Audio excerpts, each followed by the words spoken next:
everyone, welcome to another episode of Anecdotes, Stories in Medicine. This is Christine. So this week we are going to be talking about anecdotes themselves. So this entire podcast is about stories and the people that live them and what their stories are in medicine. Clearly, that is the title of the podcast. But in our efforts to tell really good stories and to share what it's like to do what we do in various careers in the field, we have all great intentions, but sometimes people are using anecdotes for maybe not the best reasons. And I did not even really think of it. I didn't realize, other people that are not exactly the most evidence-based people are using anecdotes as well. So sometimes they're not always the best thing. So a couple weeks ago, I was interacting with some random people on social media, and I'll leave it there. I got a very interesting message about someone that says, hey, I actually wrote a book about anecdotes. And I will tell you one thing. When you are in podcasting, usually you mark your level of success by getting ads and followers, but being sent a draft of a textbook for free is probably one of my markers of success because that was very cool to get. So I am very excited to have on the author of that, Dr. Jonathon Howard, a neurologist and psychiatrist from NYU and Bellevue, who is the author of Cognitive Errors and Diagnostic Mistakes, a case-based guide to critical thinking in medicine. Welcome, Dr. Howard. Hey, thanks so much for having me. I really appreciate it. So you wrote this whole book about biases and the errors that we're making in medicine, and one part in particular about anecdotes. Why did you want to write this book? Well, so I am, as you said, a neurologist and a psychiatrist, and I'm obviously interested in one thing and one thing only, the brain, and how people think. And what initially attracted me to the field of neurology and psychiatry was sort of thinking gone wrong. So in psychiatry, obviously, you have these sort of fascinating delusional disorders. At least I find them this way, where people just believe these unbelievable things. And then in neurology, you have more focal deficits, like if someone has a stroke in their left temporal lobe, they can speak, but their speech is nonsense and they can't understand. And so all these language disorders, all of these, disorders of sort of bodily perception, where people sometimes with strokes on the right hemisphere, they're weak on the left side, obviously, but they'll even deny that their left arm is their own, all sorts of weird visual symptoms. So I'm very interested in how people think. And with this book on cognitive biases, it's interesting how sort of people with normal brains think, often very correctly, but often very incorrectly, and and how this applies to what we do in medicine, how we get it right and how we get it wrong. So I was reading one chapter in particular because it is a textbook and it's quite long. And I was reading the one on anecdotes, but then I was like, well, this is really fascinating. I'm going to go back and read a bit more. And I was like, well, I'm going to just pick out some chapters that I find interesting. And then I was like, well, that's selection bias and I'm going to get called out on that if I do it. So I'm going to start at the beginning. And I did, but I was on call today and I got a couple of calls when I was doing it. So I did not get very far, but that's okay. Listen, I think except for maybe the first and last one or two chapters, I just arranged it alphabetically. It's meant to be read in any order, so don't. So by all means, select the. And to me, some are more interesting than others too. So don't feel bad at all. But you brought up a really interesting point just in the introduction, as far as medical errors are made because of biases, and I think that's really true. Medicine is so experiential for us as clinicians. Is what have we done in our careers, and what cases have we seen, and then what kind of realm have we developed in, and that in itself is a bias. And you mentioned one part about how you are a neurologist and you specialize in MS. If you were to walk through an ED, you would notice right away the symptoms of someone with MS. And in my head, it just kind of reminded me of a case where I had a patient in the ambulance way back in the day, and the patient was sweaty. They had all these little marks on their arms and they were kind of tremulous and they just looked pretty poorly. And I automatically had assumed that it was, a drug user, probably an IV drug user with track marks. And turns out it was actually a type 1 diabetic who was having a low when I checked their sugar. And it was an automatic, bias from what I had seen repeatedly just in that area. And then my clinical decision-making changed as soon as I got that blood sugar. So moments like that now have changed my biases to understand that there are biases and that I need to reflect on them. So we are so prone, even though we try and look at evidence, that in the moment, especially in emergency medicine, that we're going to be getting, false information from our own brains, even though we don't mean to. Yeah. So, I mean, what you just discussed was probably the availability bias, meaning, what both of us might be guilty of, that we tend to think about things that readily come to our mind. So if you're the last 10 patients you've picked up in that situation, were drug overdoses, then it's not surprising that you would think that the 11th is the same thing. And let me just make one quick point about biases. I mean, it tends to have sort of a negative connotation. Like if I say, hey, you're biased, I'm probably not paying you a compliment. Yeah. But I'm not necessarily using the word sort of in that way. That is necessarily a negative thing. This is how our brains work. And it might make actually quite a bit of sense that if you've picked up 10 people with a drug overdose, that you assume the 11th one has. And maybe you don't, sure, you want to check a blood sugar. That's a very easy, simple test to sort of rule out, but you don't want to necessarily go down this sort of massive road of thinking about all these sort of hyper obscure things, carbon monoxide poisoning, I don't know, right. Less common things as well. So biased thinking, and even in emergency medicine can often sort of lead you in the right direction. So I'm using the term in a slightly different way. So biases in themselves aren't bad. It's just sort of patterns of thought in the way our brains are sort of designed to think, which often give us the right answer. Otherwise, we wouldn't be talking to each other right now through the internet. This amazing invention. Yeah. But don't always give us the right answer. Yeah. So same thing with anecdotes, where sometimes they can be very beneficial. And you were mentioning specifically case studies where we can sit through hours and hours of lectures and be told all sorts of facts, especially when it comes to things like pharmacology and pathophys and on and on and on. But when someone goes to an M&M round and they present a case, you go, oh my gosh, I remember it so much more vividly. So that those anecdotes can be really beneficial. But, and I'm hoping, although there's certainly a bias when I say this, that this podcast is providing anecdotes in a beneficial way. But what are some incidences that you have found where anecdotes are used kind of in a negative way? Well, I mean, when I think about anecdotes, what comes to mind for me is powerful. They have a very powerful hold on our mind. They're how we understand the world. We start out as kids sort of hearing stories and, loving them. And anecdotes in medicine are sort of story time for doctors, nurses, EMTs, pharmacists, you name it. Mm-hmm. And I have one chapter in the book devoted entirely to anecdotes, but every chapter starts out with an anecdote. It starts out with sort of a case gone wrong. It sort of describes the case, and then it has a section, what the doctor was thinking, where the sort of a little bit biased towards doctors in the book, I guess. But but I mean, okay, I'm biased towards nurse practitioners. but it could be anyone. That's not the point. Yeah.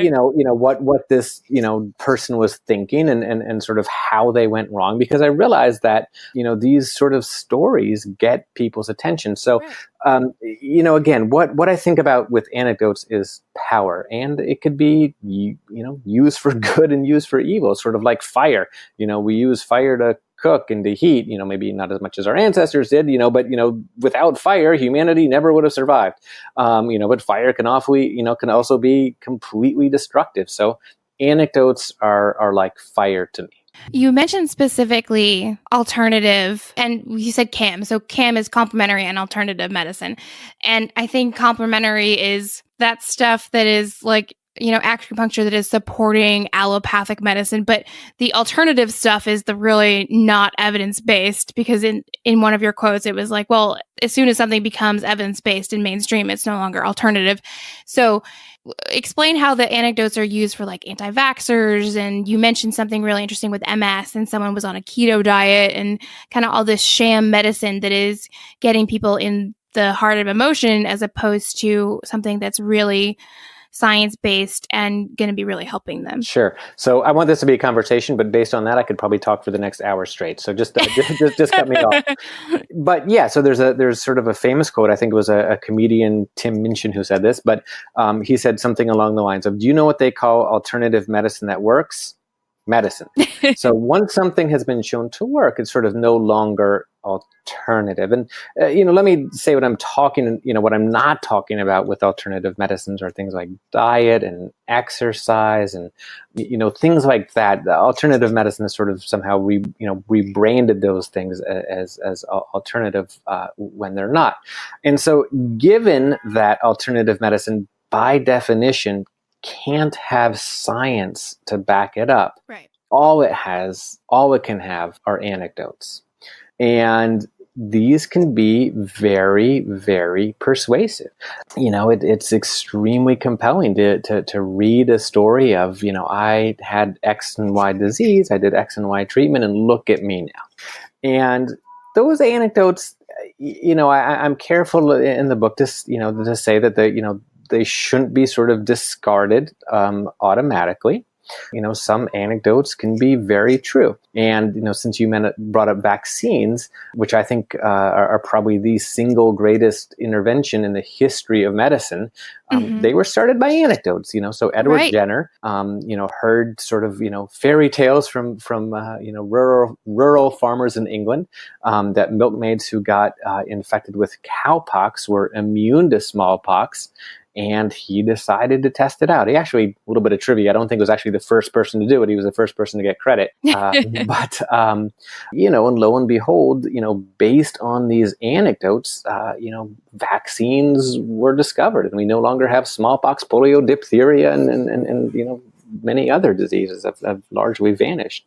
And in more recent times, the HIV epidemic was sort of first discovered when I think it was 5 cases were reported by the CDC of this sort of rare pneumonia. So, anecdotes can be right for sure, but they can also be wrong. And this is what I'll talk about with alternative medicine. Yeah, I thought those points were really interesting as far as they can be correct. However, you said something about it's the weakest form of medicine, but it should never be the end point. So if you're using them in a clinical setting, then take that and then go further with it. But that's the thing with alternative medicine and vaccines and, weird cabbage juices to cure everything that ails you is it kind of ends there. They don't then go and produce something else that is evidence-based and studied with a blind study. Right. So so anecdotes can be a good starting point to try to launch more formal scientific investigations. But they are a horrible ending point for any practitioner who sort of wants to try to make evidence-based decisions for their patients. And the center, the chapter on anecdotes really centers around a doctor named Terry Walls, who I've never met. I have no relationship with her personally, but she is a doctor who has multiple sclerosis. Again, that's the main disease that I treat. And she claims to have not just halted MS in its tracks, but reversed the symptoms. Okay, so if you Google her name and go to sort of Google Images, you will see before and after pictures of her. And in the before picture, she is sitting in a wheelchair in the hospital, sort of fluorescent lighting, and she's kind of got gray hair and a frown on her face. And then in the after picture, supposedly taken a year later, she is outside smiling on a bicycle. Okay. So miraculous. It's miraculous. So, so listen, I don't know her. I don't think that she's a liar. I don't think that she's sort of fabricating this, but it's a very extraordinary claim. Like if I was to, if we were to meet in person and I was to show up as I have, 2 arms, and I was to say, listen, I was an amputee. But believe it or not, I grew back my right arm, with diet. And that's really what she claims, is that she used a paleo diet and supplementation, which she calls the Walls Protocol, to reverse her MS. Now, if this is true, this is one of the most significant discoveries in the history of medicine. And I don't think I'm exaggerating that. I mean, yeah. How many doctors can you name throughout history? Again, I brought up Edward Jenner, maybe Jonas Salk, who invented the polio vaccine, Sigmund Freud, Louis Pasteur. I mean, these sort of giants of medicine. I really think that she would join their ranks.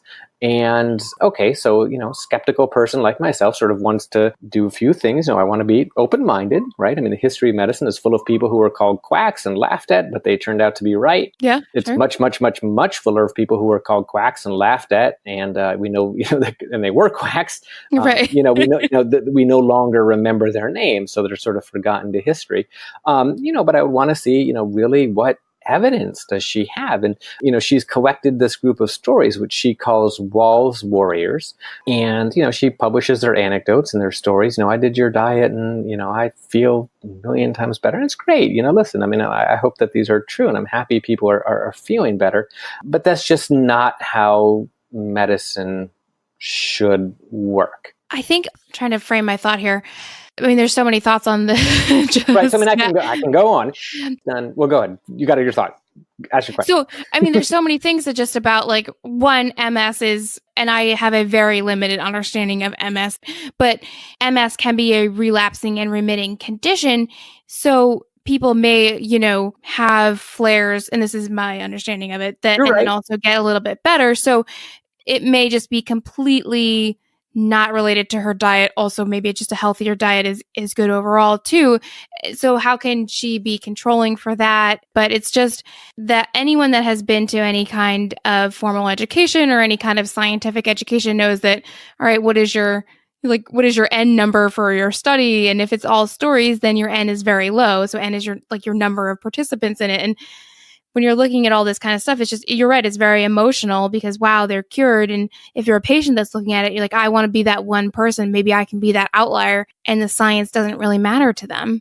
Yeah. So, I mean, you brought up the question of N, I mean, but that's for science. And, so far, yeah, all we've talked about is sort of her story. She has done a handful of scientific studies. These are very, very, very small studies of, around 15, 20 patients. The results are very modest. At best, some patients reported feeling a little bit less fatigue, and maybe they improved on one study of hand movement. She does something that I think is a little bit dishonest in her studies. So what she'll do is she'll recruit maybe 40 people to sort of do her diet, which is very restrictive and very difficult to do. And at the end of the 3-month study period, half of the people have dropped out. Okay. They weren't able to do her diet for whatever reason. A proper analysis would include all 40 people who entered the study. Right. The people who drop out, she sort of, throws them in the garbage can and doesn't analyze their data. The formal term for this, if anyone is wondering at home, is called the intention to treat analysis. And when I first learned about this, I was a little confused, but I think it could be understood this way. Let's say I started, not the Walls protocol, but the Howard protocol to sort of, lose weight.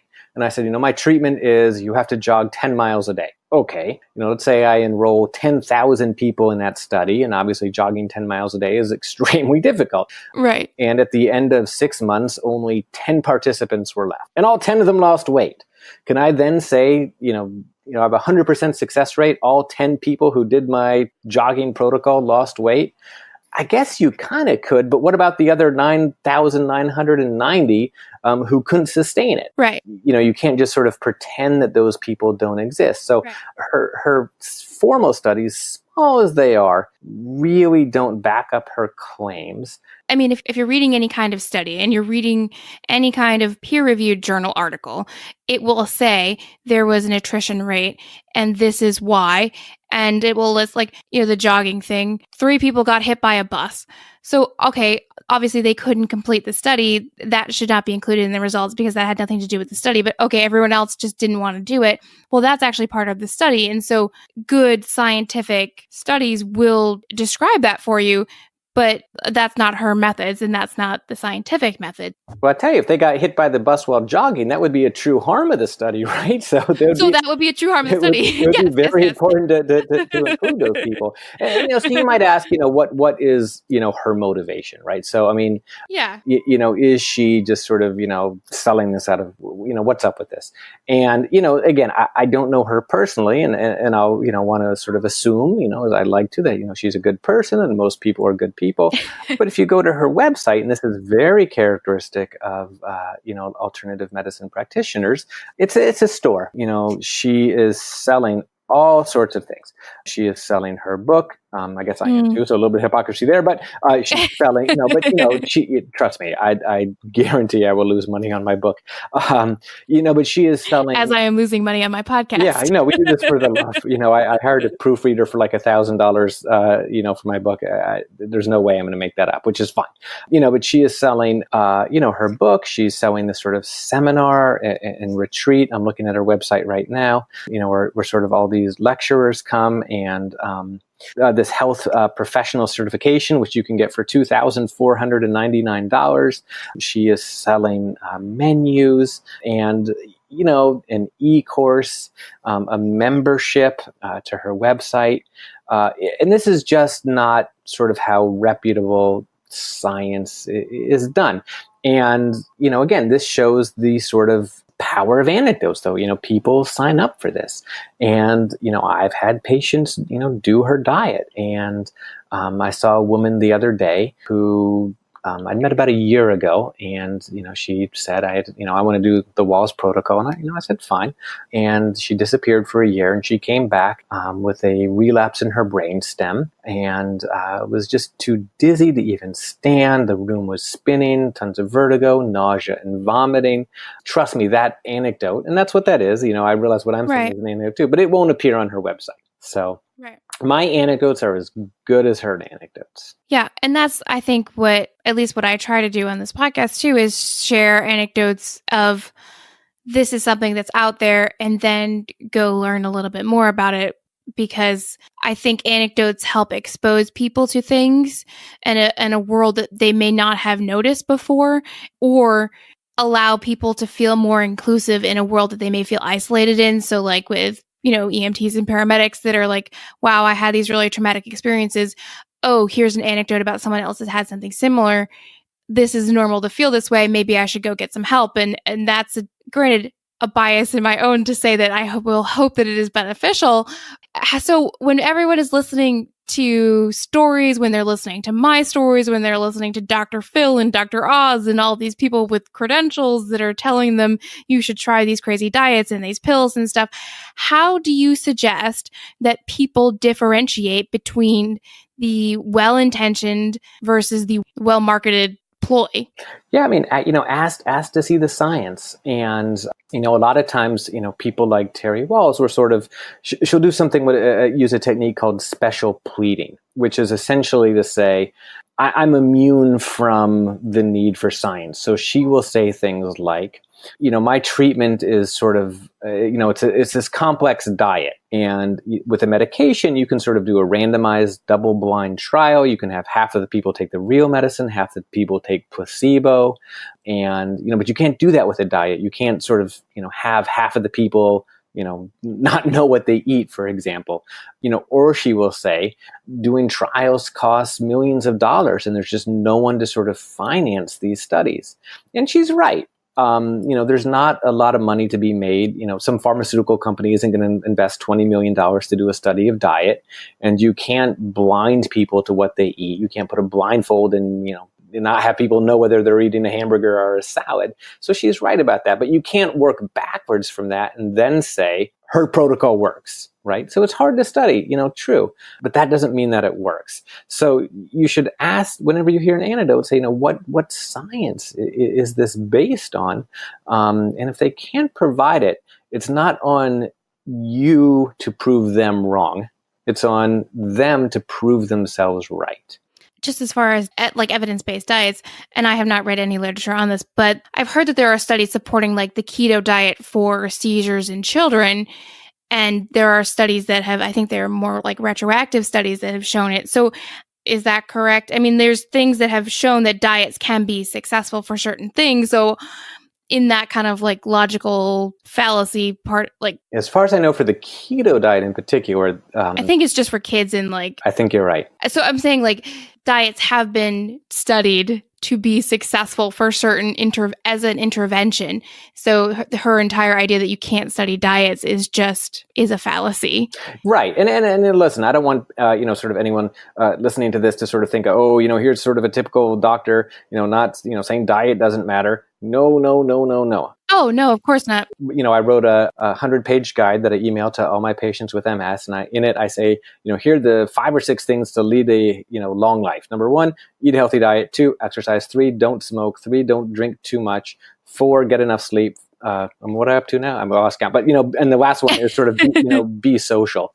Don't isolate yourself. So, these things are extremely important, and I do stress them with my patients. But, they don't reverse MS any more than if someone told me, I could, regrow my hair. I'm balding a little bit, and stop my beard from turning white. If I sort of only ate properly, and that's just kind of an obvious myth. And that's why I was hesitant to say complementary was included in this, because I think diet is a great complementary thing to allopathic medicine. Of course, if I'm treating your cholesterol or diabetes or just your life in general, diet and exercise are extremely important. And if you want to focus on that, any kind of lifestyle change, if you want to focus on that, is a very important part for you to be doing while I am focusing on the prescribing and medication management part.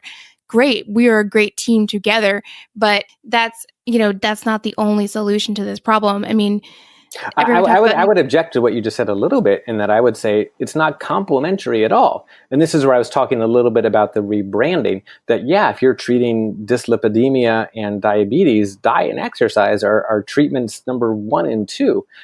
Depends on what sort of diabetes, and of course, but, you have to recognize that not a few things, not everyone can do that. Some people work 16-hour days and they can't go to the gym for an hour every day.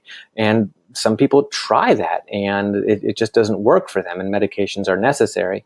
But, I don't think, this is where I was talking about the rebranding again, that diet and exercise are not complementary. They are, the most important treatments for many, many conditions, but not all.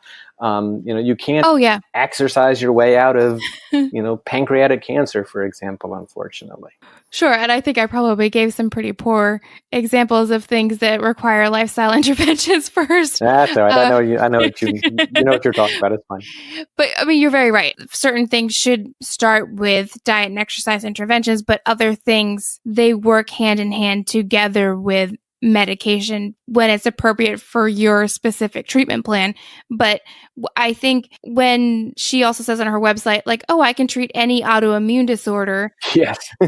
Any diet is not going to treat any disease, and any treatment for anything. Whenever someone says anything so broadly, I mean, that should just be like red flags times 1,000. Like, what? Like, that's not how anything works. I mean, Lipitor doesn't work for everyone that has high cholesterol, much less your weird diet doesn't work for everyone that has every inflammatory disease, autoimmune disease. That's just not how medicine works. Correct. And, she is following in sort of a long tradition, so. Yeah, and I'm just generalizing her as an example of the kind of mindset of that whole community as well. And again, I don't know her either. Right. But, there's a decade ago, we would have been talking about sort of a different MS cure. About a decade ago, there was a doctor who actually did much more science by the name of Paolo Zamboni, who was a vascular surgeon, who claimed that the cure for the cause of MS was sort of venous blockage in the brain.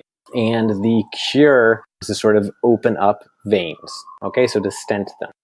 And he actually, as I said, did a little bit more science than Terry Walls. And lo and behold, this sort of swept the MS community. Many millions of dollars were devoted to sort of more formally studying it. And unfortunately, it didn't work.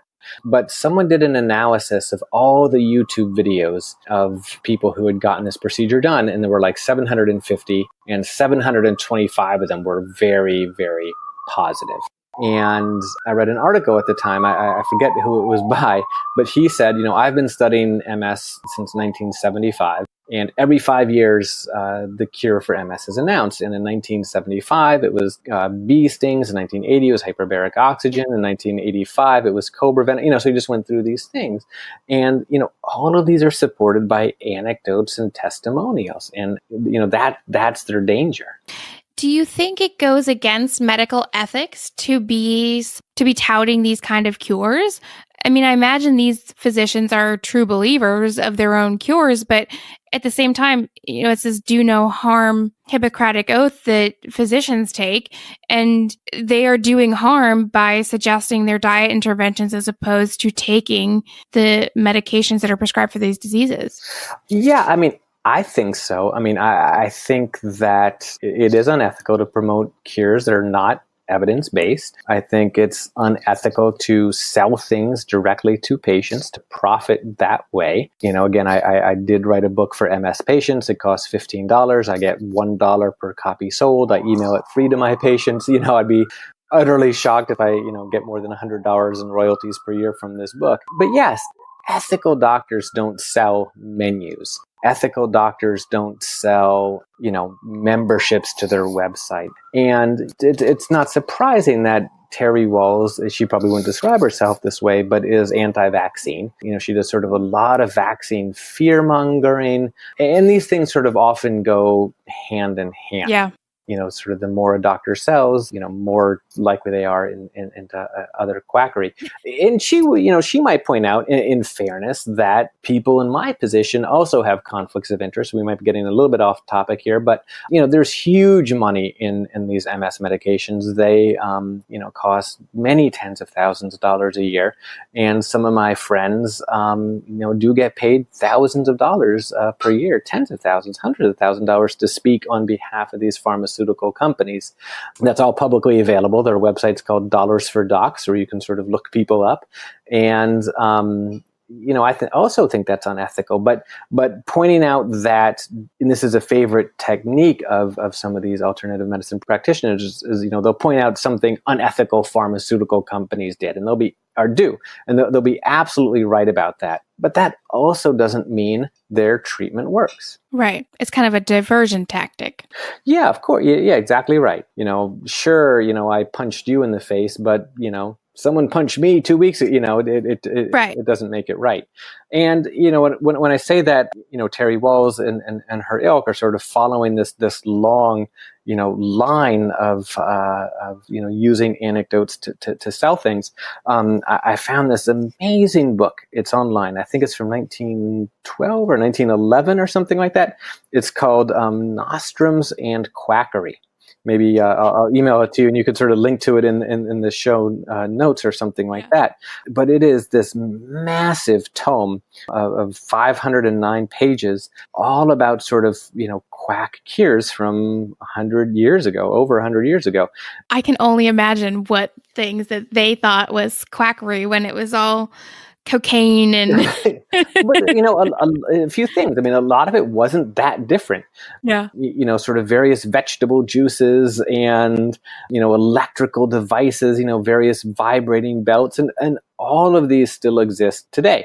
And what's interesting is you see these ads, like I'm just looking at this now, and you think to yourself, this is ridiculous. Who would fall for sort of Doc Johnson's miracle cure-all, read about how this cured my dropsy, my, whatever. Yeah. Here, this Adkin vitopathic treatment cured patients. I'm looking at this ad, the sworn evidence, read the sworn proof, every testimonial, a sworn statement. Can you ask for anything more convincing? What we have done for others, we can do for you.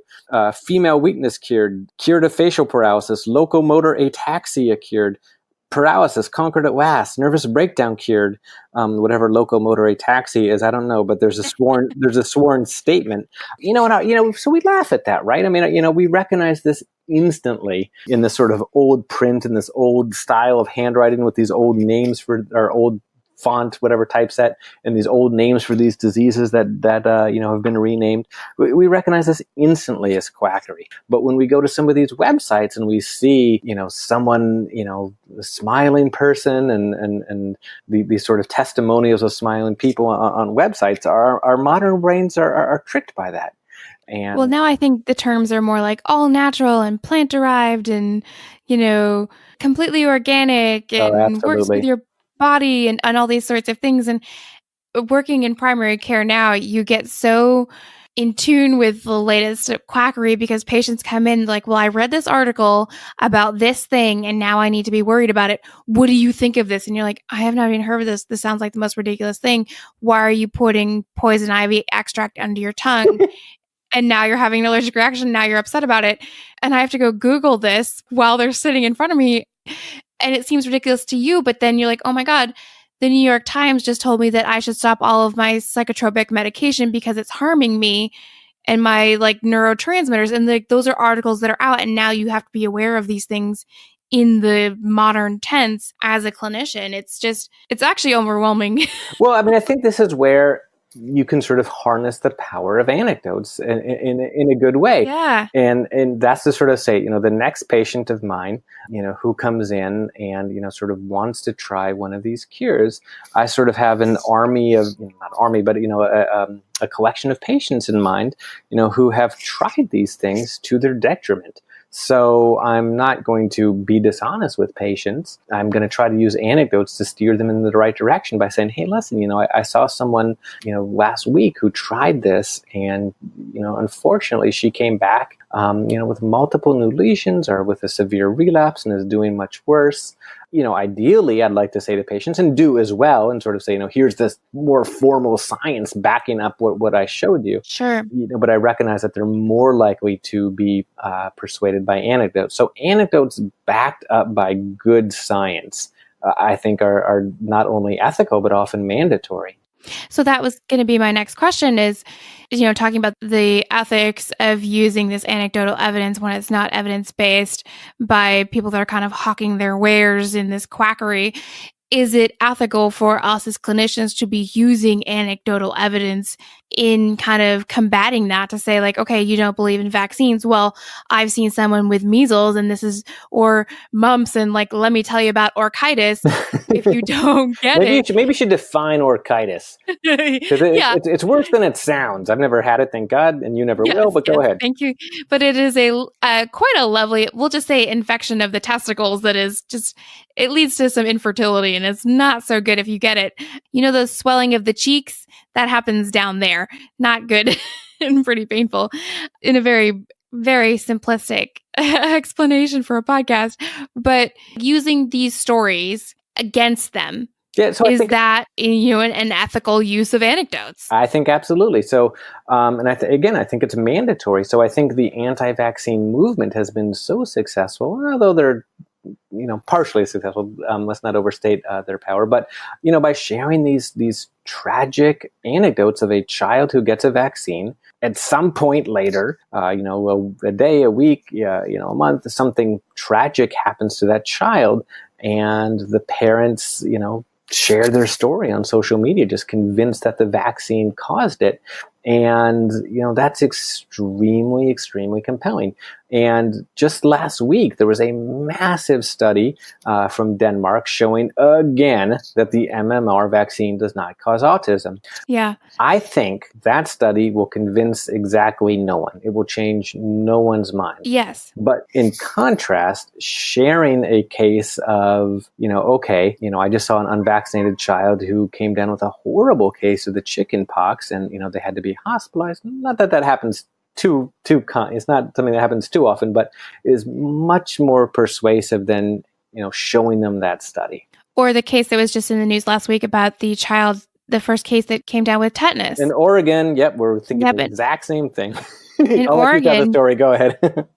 Yeah, I only saw the headline and I was so disgusted that I didn't even read it because, it was going to be the same old of just, why would you ever want to get tetanus? So I'll tell you, because I did read the articles, but it's interesting. Our brains went, but this shows the power of anecdotes right now. Our brains went to the exact same place, right? The story that made the news. It was an unvaccinated child in Oregon who got tetanus, as you said, and he spent a month in the hospital, was extremely sick. His care cost $800,000, and he needed the care over the course of that month of 100 different doctors and nurses.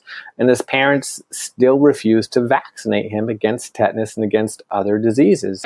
And so, showing parents, this is unlikely to happen, but this is the sort of potential consequence. That story, which is making the rounds on pro-science pages of social media, will have infinitely more influence than this massive study out of Denmark showing vaccines are safe. It shouldn't, but it will. It's two thoughts here. One is Denmark produces these really amazing longitudinal studies just because they have this national health system. They can study people for so long. And they recently also released a study about like infections and mental health that was very interesting, but that's not what this episode is about. I didn't know that about Denmark at all. I never really thought about it, but go ahead. Because it's a national health system, and they're just very good at record keeping. They have some really good studies with like huge numbers of people. And now I don't know where I'm going with my second thought. Oh, in our episode last week, I was talking with a school nurse about vaccines, and she was saying, when they're dealing with anti-vaxxer parents or families she's on the West Coast and they have this issue. It's, she says it's not really a matter of science, it's a matter of heart. And that's basically what anecdotes are about. And so when they are talking with families about how do you get your child vaccinated and how do you get them treated in the best way when there's a measles outbreak in their district, they have to talk to them not about the facts of the measles vaccine, because that's not going to help them.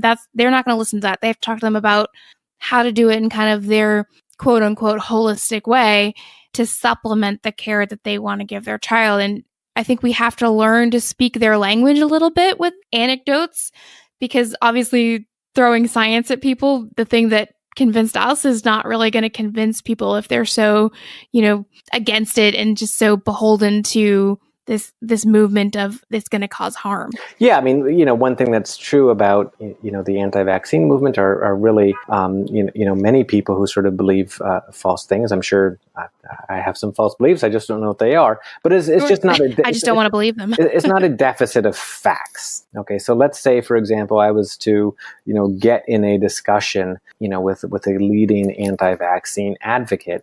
That person probably knows a lot about vaccines and a lot about the study. So it's not just, factual information.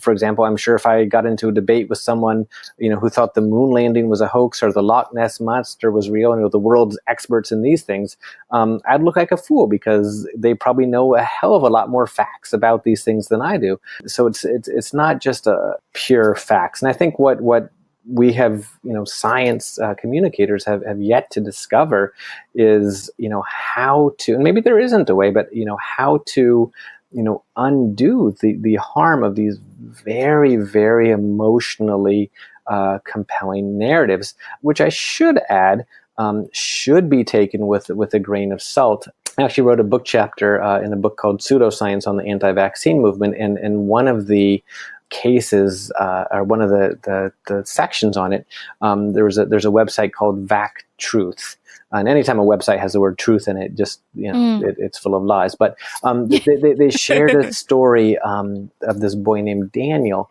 I might have some details wrong, but he died tragically at about 1 year old.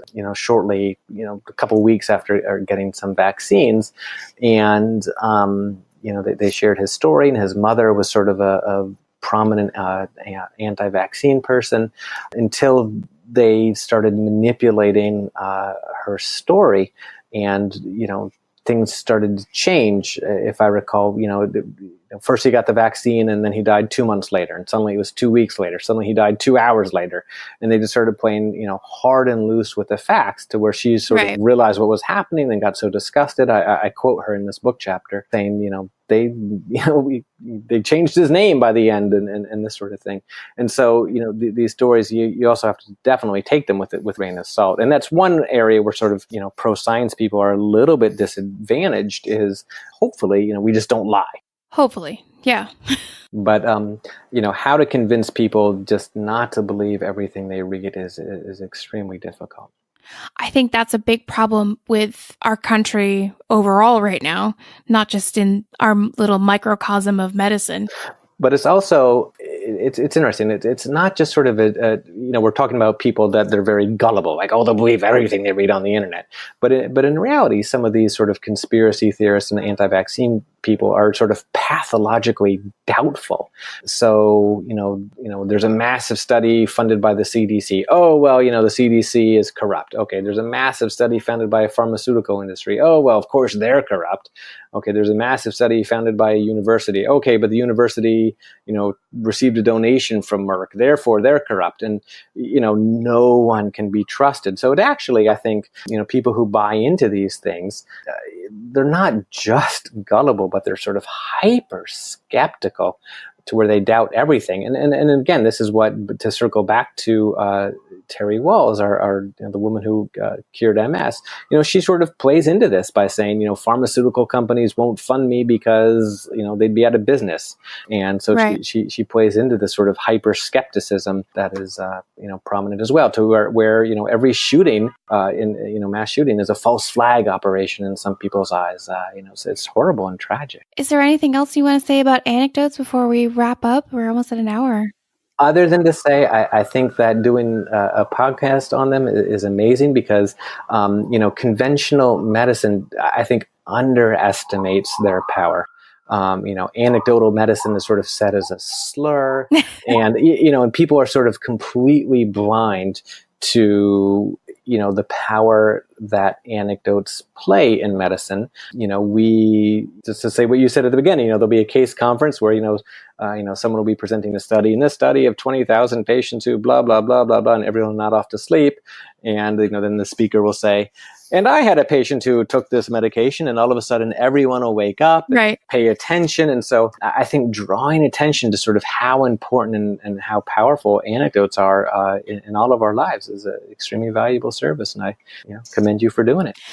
You mentioned a great quote in your book that said, 1 million deaths is a statistic, but one is a murder. And that really speaks to the emotion and the way that we frame stories versus large numbers of things.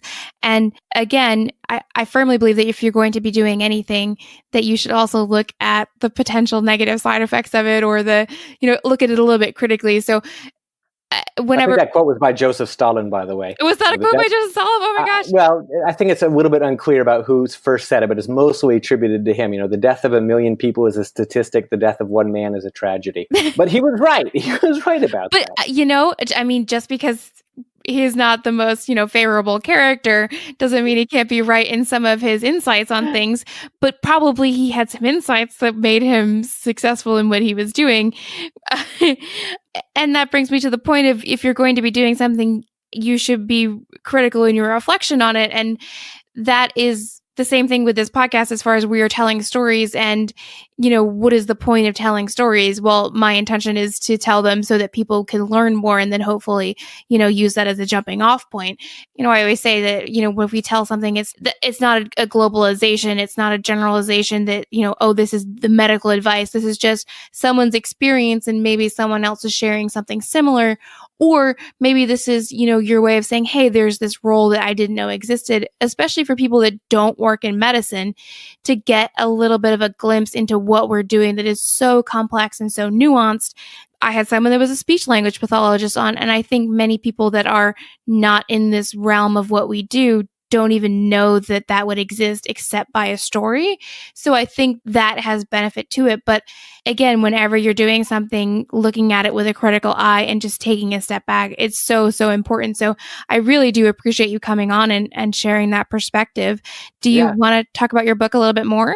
Sure. I mean, I'll just give one sort of parting thought, and then I'll show myself. That my career was launched by a storyteller. I went into neurology, as I think many people did, because of the works of a man named Oliver Sacks, who was a neurologist. I was actually looking up The Man Who Mistook His Wife for a Hat today for something completely different. But yes, so that book is. I love that book. It's on my bookshelf right now. Yeah, I wouldn't be doing, who knows what I'd be doing if it wasn't for that book. Maybe I would have been a professional baseball player after all. But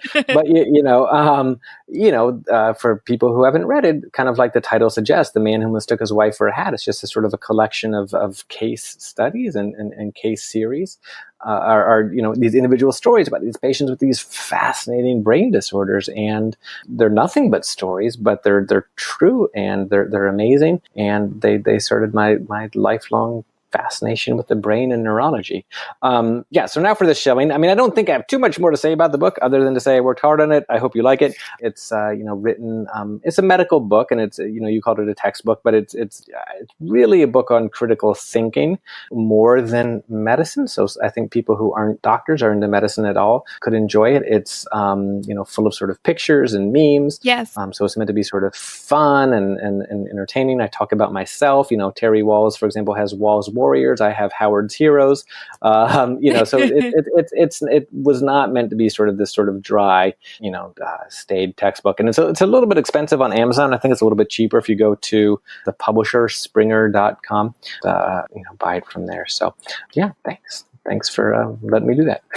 Yeah, it was actually a much lighter read than you would expect from someone that is a neurologist and psychiatrist. It was very interesting. There was a lot of memes. Stephen Colbert was quoted, and there's great eye-rolling memes, and it was very fascinating in the way that I had found things like The Man Who Mistook His Wife for a Hat and some other kind of neurology books. My first degree was in biology with a concentration in neurobiology before I went to be an NP. So I was like, oh, this is really great. All this stuff on biases and especially the case study. So I think anyone that is either in the field of medicine or also just kind of interested in the way that we are thinking would really like it. And it's called Cognitive Errors and Diagnostic Mistakes, a case-based guide to critical thinking in medicine.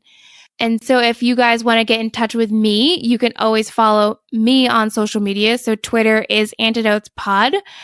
The Facebook group is Anecdotes Stories in Medicine Podcast. And Instagram is Anecdotes Podcast. You can always send me an email at anecdotespodcast@gmail.com. And thank you, as always, to Peter Hopkins for our amazing custom music. He's created some more stuff for us, so I'm so grateful for him. And just keep reaching out to me, keep sharing. I love all the comments. I love all the emails that I get. I'm really so appreciative, especially all the reviews. So I hope you enjoy this edition of Anecdotes, and I will see you all next week. Bye.